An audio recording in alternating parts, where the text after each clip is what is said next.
Good afternoon and welcome to Christians Aren't Sheep, a beginner's guide to meditation. My name is Ron. I'm the host of this show. And this is a channel you don't need to subscribe to. You don't have to hit the like button. You don't have to hit that bell for notifications because I do this every day. And I won't ask you for any money. Okay, so today is Wednesday, February 7th. And it's one of my fasting days. This week it's Monday, Wednesday, Friday. Not the same as last week. Hopefully we're gonna get back on track because last week was a failure. But yeah, we'll see on Saturday how we're doing. So let's get right down to the devotional.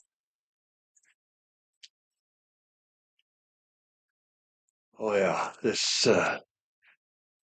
is a good place to hang out, calm the mind, calm the spirit, relax the body, give you something to think about meditating on. So our reading today is from 1 Kings chapter 1. Give you a little context here first. Verse 1. King David was now very old, and no matter how many blankets covered him, he could not keep warm. Then we'll go on to verse 5. About that time, David's son Adonijah, whose mother was Haggith, began boasting, "I will make myself king." So he provided himself with chariots and charioteers and recruited 50 men to run in front of him. Kind of sounds like our prime minister.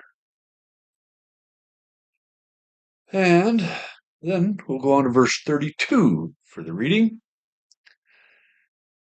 Then King David ordered, "Call Zadok, the priest, Nathan the prophet, and Benaiah, son of Jehoiada." When they came into the king's presence, the king said to them, "Take Solomon and my officials down to Gilhon spring. Solomon is to ride on my own mule. There Zadok the priest and Nathan the prophet are to anoint him king over Israel. Blow the ram's horn and shout, 'Long live King Solomon.'" Yeah.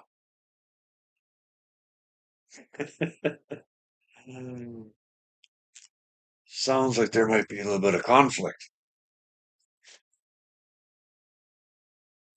Let's take a little context from our daily bread.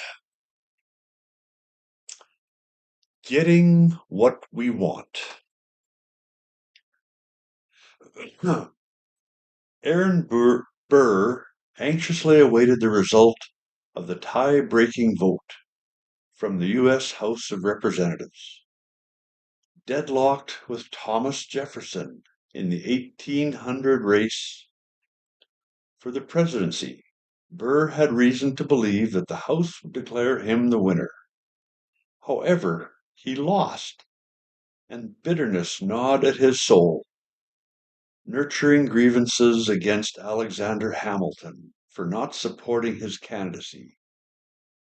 Burr killed Hamilton in a gun duel less than 4 years later. Outraged by the killing, his country turned its back on him, and Burr died a dour old man. Okay. Political power plays are a tragic part of history. Tragic Political power plays are a tragic part of history. When King David was nearing death, his son Adonijah recruited David's commander and a leading priest to make him king. But David had chosen Solomon as king. With the help of the prophet Nathan, the rebellion was put down. Despite his reprieve, Adonijah plotted a second time to steal the throne, and Solomon had him executed. How human of us to want what's not rightfully ours. No matter how hard we pursue power, prestige, or possessions, it's never quite enough. We always want something more. How unlike Jesus, who humbled himself by becoming obedient to death, even death on a cross. One of the most cruelest ways to die.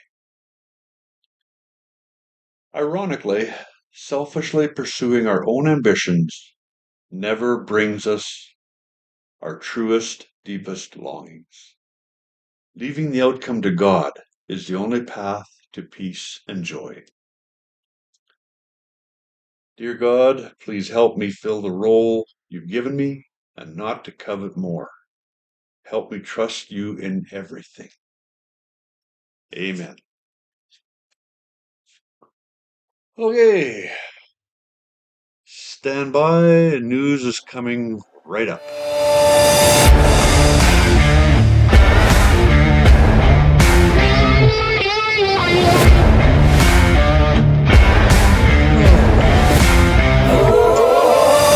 Today we got two commentaries.